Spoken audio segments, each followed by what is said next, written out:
If you're a facilities manager at a university, you know students rely on the cafeteria for breakfast, lunch, dinner, and the occasional late-night snack. So when a dishwasher breaks down and dirty plates pile up, the mess hall can turn messy in the blink of an eye.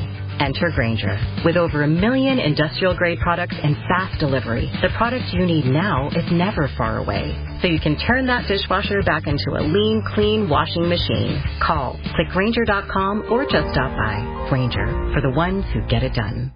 The Avengers radio series, a cultural phenomenon in South Africa back in the 1970s. South Africa was a country with no national television service. It wasn't until 1976 that the country would get its first taste of television broadcasts. But before that, radio was the primary medium of entertainment and information for the masses. This was the context when The Avengers, a British spy FI series, made its debut on South African radio and became a cultural phenomenon. The Avengers was a British television series that originally aired from 1961 to 1969. The show revolved around the adventures of John Steed, a suave and sophisticated secret agent, and his various female associates. The series was a unique blend of traditional spy thriller elements with science fiction and fantasy, which set it apart from other shows of its time. While the series was hugely popular in the UK and had also made a significant impact in the American markets, being one of the rare British series given a network transmission slot, it was virtually unknown in South Africa. This was primarily due to the lack of a national television service in the country until 1976. However, as a film series, The Avengers was able to gain some exposure in South Africa through film rentals. But it was the launch of the radio series that truly brought The Avengers to the masses in South Africa. Come and listen at www.myclassicradio.net. And now, Bob Elliott and Ray Goulding present the CBS Radio Network.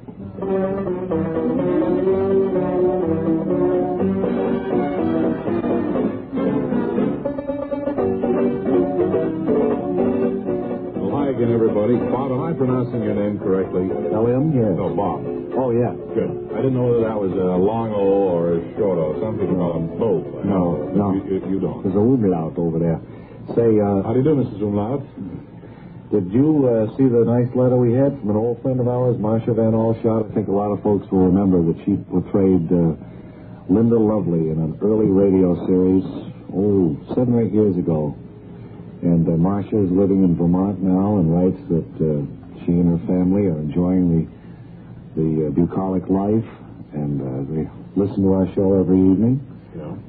And it's nice to hear from old staff members like that. Wasn't she picked up for running a home brewery there? Yes. I think I read that 2 or 3 years ago. 2 or 3 years for that, I think. Yeah. She touched on that in her letter. Did she mention it at all? Mm-hmm.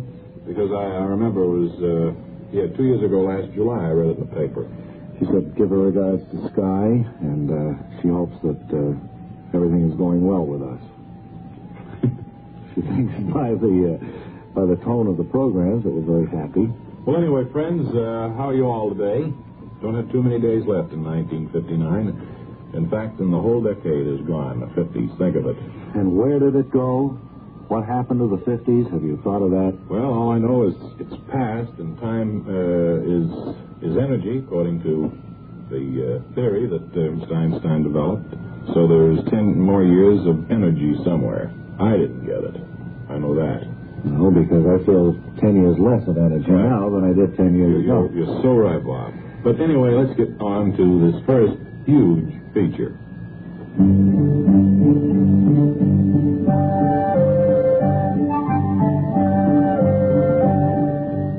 And now it's time for the adventures of Charlie Chew, the famed Oriental sleuth, as he and his number one boy seek the answer to the case of the puzzling entry. So you see, Chew, I don't know how anyone could have got into this apartment, not with the door and windows bolted. May I ask Inspector important question? Gee, Pop, what are you going to ask him? Number one boy, like men who get hit by car, mouth run over. Gosh, Pop, I was only trying to help. Number one son can help illustrious father best if he buy ticket and fly back to Hawaii. Chew, what was that important question you were about to ask me? Was anything taken from a murdered man's apartment? Well, it's hard to say, Chew. I'm not familiar with this apartment. I don't know what the murdered man owns. Tell me, Inspector, is it not a point of curiosity to you that there are bookshelves, but no books? Gosh, Pop, the murdered man has an oven in his kitchen, but I didn't see a chicken in it. A number one boy like a comedian who talk and sleep, make joke at wrong time. Please to keep quiet. I think the boy's right, Chew. I didn't see the significance of empty bookshelves. Unless bookshelves, not bookshelves, but something else. Gosh, Pop, you're right. They're not bookshelves at all. They're a ladder. I thought they were too narrow to be bookshelves. Now, we must ask ourselves, why ladder in this room? Pop, I think I know the answer. What is an educated answer, number one boy? Well, in order to get up the real bookshelves against the wall, they're very high, the murdered man had to climb a ladder. Inspector, you say before that door and windows to apartment bolted, correct? That's right, Chew. Very interesting. Very difficult. But I think I know how murderer come into rooms. Inspector, notice how rays of sun fall on center of carpet. Only murderer could know this. Now, rays of sun very strong. Go on, Chew. Now, suppose a murderer put a shiny object in center of carpet on day of murder. Object would reflect sun's rays toward lock on door. Chew, it rained the day this man was murdered.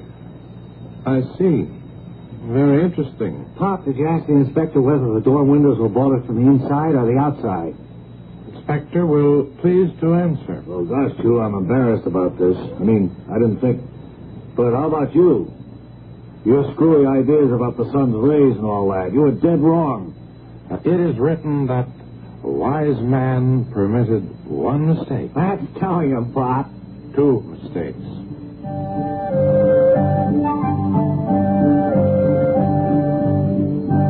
Okay, now, audience, we want you to ask questions about that Charlie Chew thing.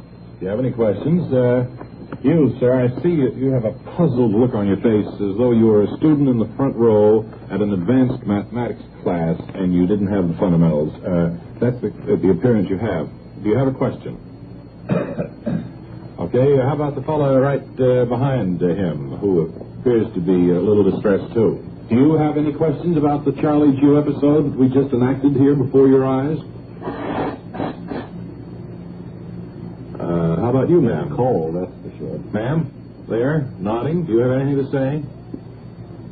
Do you, ma'am? What time is it? Well, it's about 6 minutes into our program. Well, I gotta go pick up my new elastic stocking. Okay, well, Right. there anyway are 3 random opinions of that episode. Those things take a little thinking. You have to kind of muse over them for a while. Pour over them. And let's see, Bob. Want to start talking about celebrity spotlight again? Yes, and Vic from our audience at random is Charlie Chew. Will you tell me? They tell me your big night's coming, Charlie. Is that Well, right? that's right. I have a big switcheroo of New Year's Eve. I mean, how different can you get? Well, can we let our listeners in on it? That is, would you explain in what way you're different? Okay, well, you know how blooded some people like to get on New Year's Eve? I mean, stoned. Yeah. For people who stay sober, the other 367 days of the year get embalmed on New Year's Eve, correct? Right. Now, you're different, is that right? Yeah, I get cracked all year round. And I sober up on New Year's Eve. Well, it seems you really do score a beat with that technique, Charlie, but why do you sober up New Year's Oh, Eve? the drivers. I don't mind taking my chances with everybody else is sober, but when everybody else is pixelated, I ain't ready to go. I mean, when I like that, I want to have a chance to get away. All right, well, thanks, Charlie, and an idea for New Year's Eve we could all well emulate. Well, not so fast. Don't go advising people to copy me. It's bad enough that way New Year's Eve. I don't want to be safe one night and scared of rest. Well, I'm scared of the rest. Or succinctly, if you drive, don't drink. Or vice versa. All right. I think Wally Ballou is out at the bottom of the mobile unit. making believe at a busy street corner here in New York where a news break... Hurry, Bob, please. The engineer is frantically waving. I think something important has just broken. Come in, please. Wally Ballou with the mobile unit.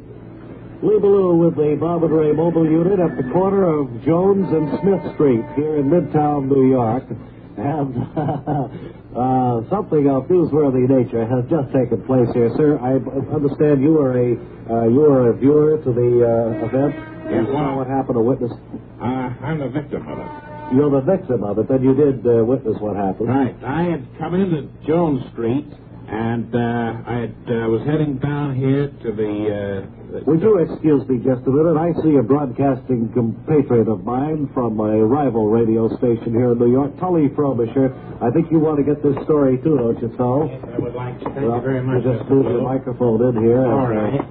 Now, continue with your story, if you will, sir. Yes, would you speak right up now, sir? So I'll ask the you. Finley Quality Network all right. can hear everything you have to Tully, say. I didn't mean to go Well, I was coming down Jones Street. Just a minute, sir. Can I have your name, your address, and your age, please? Yes, would you, for the Finley Quality Network? Never mind would that, like to know Tully. your name and address. Trying the spirit of the season, I was trying to give you a Hector break. Nelson, 11 Pine Street, South.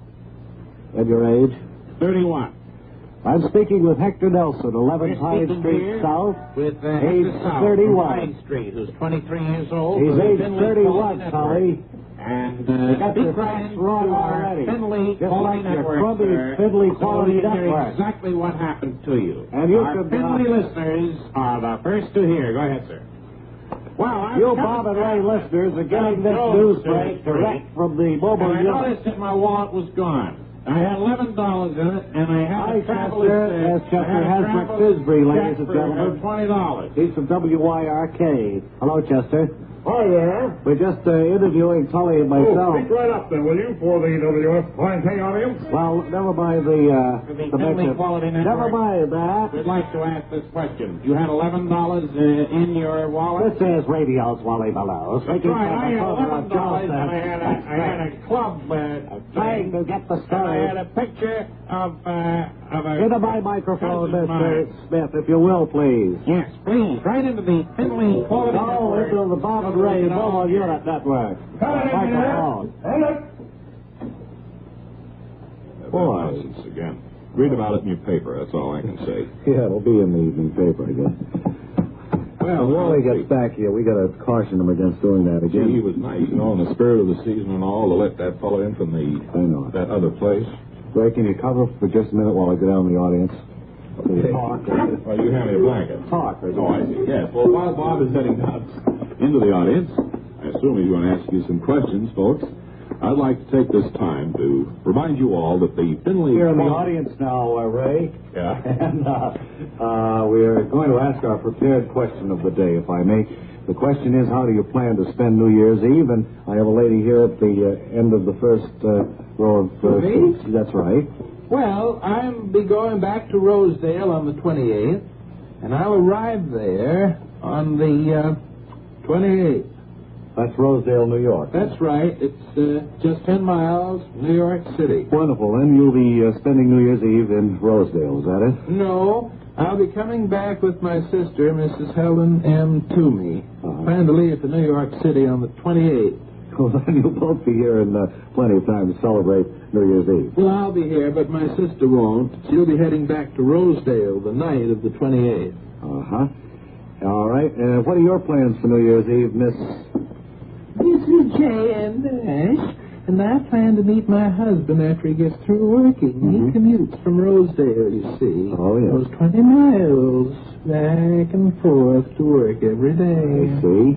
I think we're going to take in a hockey game. And after that, Mrs. J.M. Well, Nash? that's all. I think a hockey game is sufficient pleasure for one evening, don't you? Well, I guess so. Will you be heading back to Rosedale immediately after the game, Mrs. J.M. Nash? Yes, so we'll probably be on the train at midnight. My, I hope the engineer doesn't turn off the spotlight on the front of the train at midnight. That could get us into quite a pickle, couldn't it? I hope so, Mrs. Nash. Now, let's see the other side of the aisle. How about you, sir? How do you plan to usher in the new year? Well, I think I'm going to spend New Year's Eve right here in your own time station. Square. I hear it's the right thing to do when you're in New York City on a New Year's Eve. Well, that's right. A lot of people... Well, then, that's what I want to do. Then when I get back home, I can tell the hometown folks that Dave Buckley was in Times Square on New Year's Eve. Where are you from, Mr. Buckley? I'm from Rosedale, New York. Oh, are you with Mrs. Nash? Yes, a whole bunch of us came down from Rosedale to catch a show. It's a pretty good show. Oh, thanks very much, Mr. Buckley. Well, when I get back to my hometown... When will that be, Mr. Buckley? Well, let's see, about a half an hour. Yeah. Anyway, when I get back to Rosedale, I'm going to talk it up to you guys. No kidding. Well, wonderful. Thanks very much, and enjoy yourself, all of you, on New Year's Eve. It's been a real pleasure talking to you. Gee, we're running out of time. We'll be back with a strange voice in just 10 seconds.